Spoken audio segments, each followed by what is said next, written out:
So everybody's doing their Batman videos, and I haven't had time to rewatch all the Batman movies, and also like I own a lot of Batman movies that aren't necessarily live action. Now, full disclosure, I don't own every single Batman movie. I'm actually missing quite a few. Um, but yeah, we're just gonna go through all the Batman movies and TV shows I own. And let me go grab one other. So let's take you guys with me, because I'm gonna Batman. All right. So let's go through every Batman movie I own in my collection. This is in no particular order. It's just Batman movies. Most of these being animated. Now I will state, I am not gonna talk about Justice League or like Batman spin-offs like the Joker and shit in this video. I'm just going to show you Batman movies. So they have Bat in the title. Okay? That's how I'm organizing this. I don't have the Dark Knight movies. Not for any particular reason. Other than I have not jumped the $60 price point on that 4K box set. But I will eventually get them. It's just, I love those movies, and I do rewatch them on HBO Max and stuff. So it's not like I am discrediting or ignoring those movies. I just do not own them. So I guess let's start with the DVD, which I only have one DVD, which is Scooby-Doo and Batman Brave and the Bold. I guess we'll talk in detail about all these movies just a little bit. This movie is, of course, a direct-to-video movie based on Batman the Brave and the Bold. What's interesting about this movie, though, this came out years later after Batman the Brave and the Bold had been canceled. It was a really good show, and basically bring back all the voice actors from that show to reprise their roles and be in this movie. It's a really fun movie, and if you like that show, definitely worth picking up. I think it's like $3-5. I bought this at Walmart for like $3.74, like $3.74, something like that. Right, so you can get this pretty cheap. It's a fun movie. I actually got it with the slipcover, so I think you can still get this one with the slipcover. A lot of fun. Love that one. And then we'll go with the only box set that's going to be involved in this. Batman the Animated Series, the complete series, which also includes Batman Mask of the Phantasm and Batman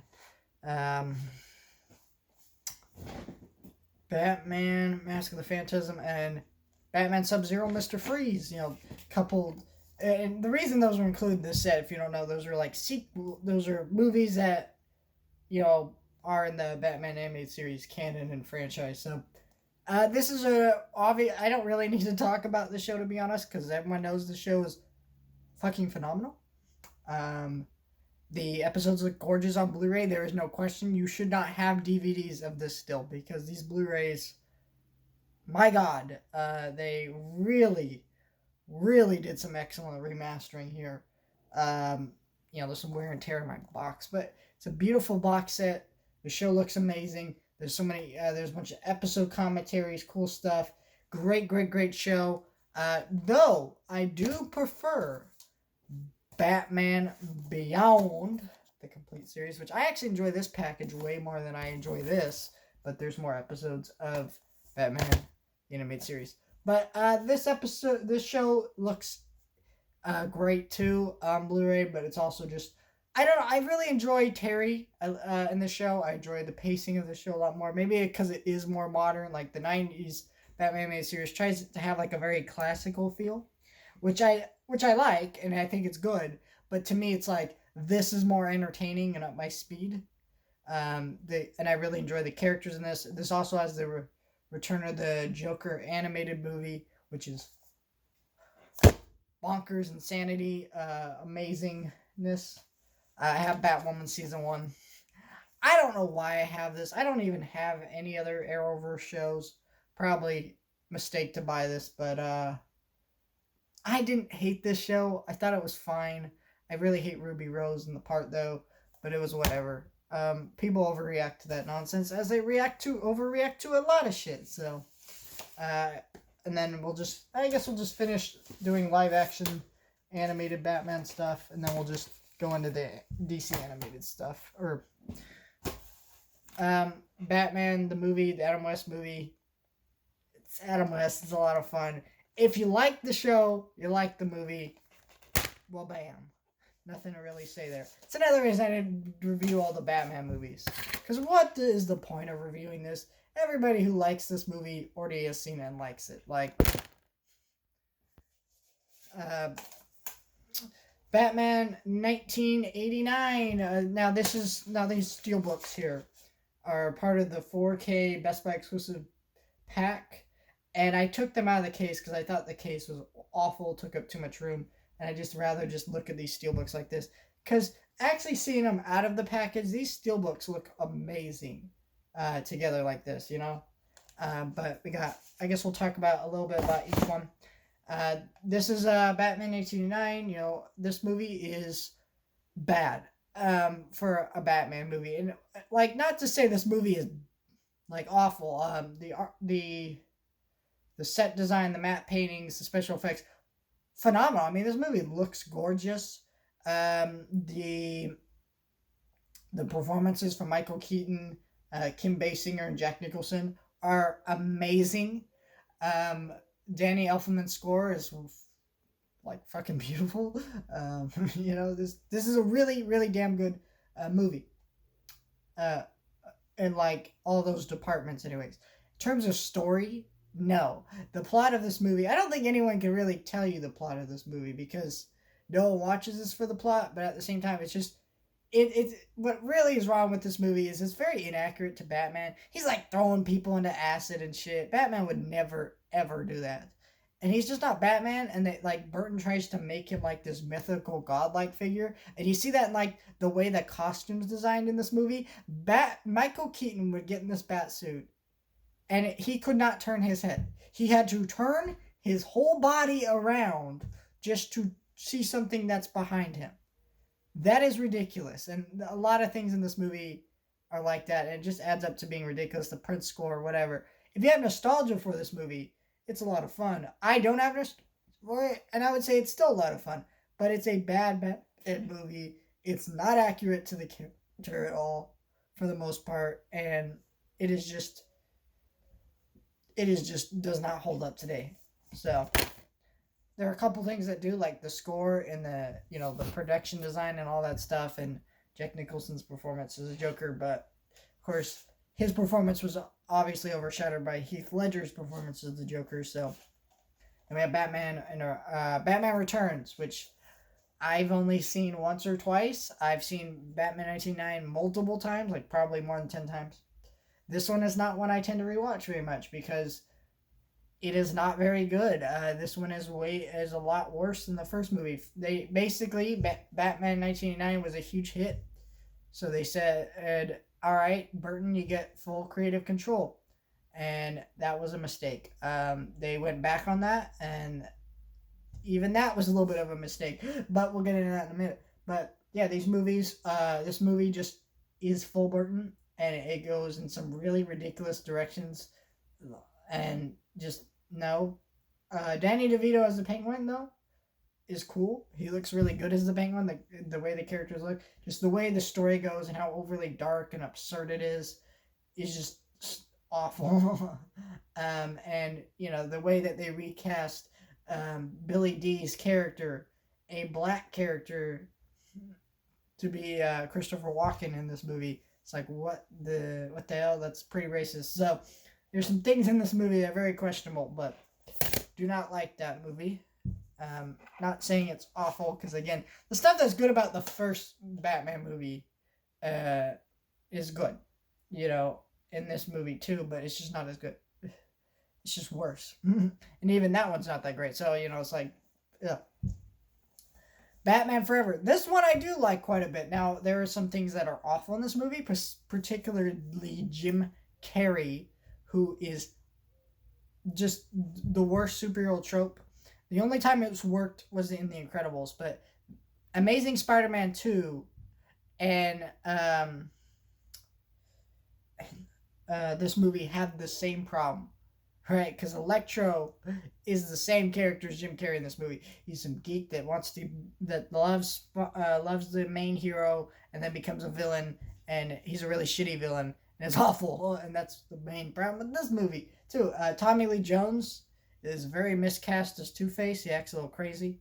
It is fun to watch Tommy Lee Jones, though. I love watching him in this movie, but you can really tell it's misplaced. Now, there's rumors of a Joel Schumacher cut of this movie, and I could feel that because this movie, it feels very much like, hey, the studio wanted a cleaner version of the of this movie, and Joel Schumacher wanted to kind of integrate some darkness into it, you know, because I mean, there's really some dark story elements in this movie, like when Robin, who was in this movie in a Batman movie for the first time since, the Adam West movie, he, becomes an orphan. He wants revenge on the killer, and the killer, I believe, was it Two-Face? It's been a while since I watched this one, but he wants revenge on him. And Batman's like, don't take that path of revenge. It will consume you and destroy you like it did me. So, don't go that far, And that's a really dark plot point in this movie that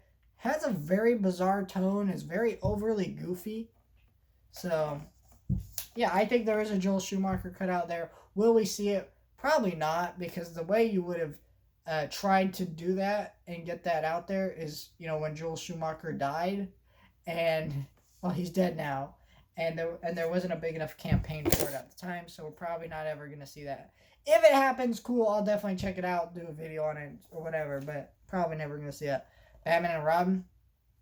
This movie is not nearly as bad as some people make it out to be, and what I mean by that is that it is awful, but it's ridiculously entertaining in a so bad it's good way, and I think the problem is, like, people hate this movie because it's so inaccurate to Batman, but, like, I don't understand that, like, negativity towards it, in the sense that, hey, there are 3 other Batman movies right here that are all inaccurate to Batman. Like, they get some things right, but for the most part, they're bullshit, and so is this one. So, I'm not a big fan of either of these movies, but I like watching them. They're fun to watch. I'm not trying to take that away from people. So, yeah, now we'll get into my animated Batman collection. The Lego Batman movie. And I do have all the other Lego movies. This movie is my favorite Batman movie, probably, which sounds crazy to say that, but realistically, this is a great Batman movie. It gets everything accurate about the character. Obviously, it's a little more goofy, but in terms of getting the heart of the character, what he means, holy shit, yes. This is a great movie. What is this? Batman, The Death of the Family interactive movie. This isn't really a movie. This is basically so there's multiple plot points in this movie, and you can it's like a choose your own adventure Batman movie. And it's fun and an entertaining gimmick, but it's not really a movie. So that's all I have to say about that. Batman Ninja Turtles, the movie. No, Batman versus Ninja Turtles. I would say but whatever. It's a lot of fun. It's a great Ninja Turtles movie if you like that sort of thing. And it's a great Batman movie. So much fun. Definitely a lot of laugh out loud moments for that one. And then we have the Long Halloween parts 1 and 2. I thought these were really great. And these are really cool when you put the slip covers together, because it does this. Which, holy shit, that thing looks cool. But, very, very cool movie. And you definitely should check them out. Batman Ninja. First of all, you can tell the obvious problem with this. These are very clearly samurai, not ninjas. This movie's bad, but it's one of my favorite guilty pleasure movies, in the sense that I don't know what it is about this movie. It's ridiculously entertaining. It's weird because everyone was hyped for this movie when it was kind of coming out, and then it came out and it was the biggest piece of shit. But it's a lot of fun, I think, still. So, Batman Return of the Caped Crusaders, the Adam West Batman movie. I still need to get Batman vs. Two-Face. That movie's a lot of fun. Beautifully recreates the show, if you know the show. And then we have Batman Batman by Batman Gotham by Gaslight. I'm sorry, I cannot speak today. I just cannot. Good movie. The Killing Joke. This is a really good failure of a DC animated movie. Everybody hates this movie. I don't really need to explain why, but Killing Joke comic still number one. Batman Hush, another good one. So yeah, that's kind of my DC, my Batman collection. It's always expanding because, by God, they put out like so many damn DC animated movies a year with Batman, and it's just like, come on. It's weird because DC animated movies are all direct to video, so they're selling, like, obviously to hardcore DC fans, but yet they tend to never actually, I don't know, like, pick some more obscure characters and make DC animated movies. It's weird how the big screen movies are actually doing that more than the hardcore animated movies. They're trying to sell to the hardcore fans, but either way, it's that's my Batman collection. I will have a review for Batman probably Tuesday. If not, I will have it definitely Wednesday. I ordered the Batman prequel novel book, so I'll probably do a video on that. I did a little YouTube short, if you didn't see that, where I was talking about my Batman popcorn bucket, which at the top of that shelf, I'm not sure if you can see it up there, but it's on top of that shelf by me, and very fucking cool. So you guys let me know your thoughts, like, share, and subscribe. I'll see you guys next time.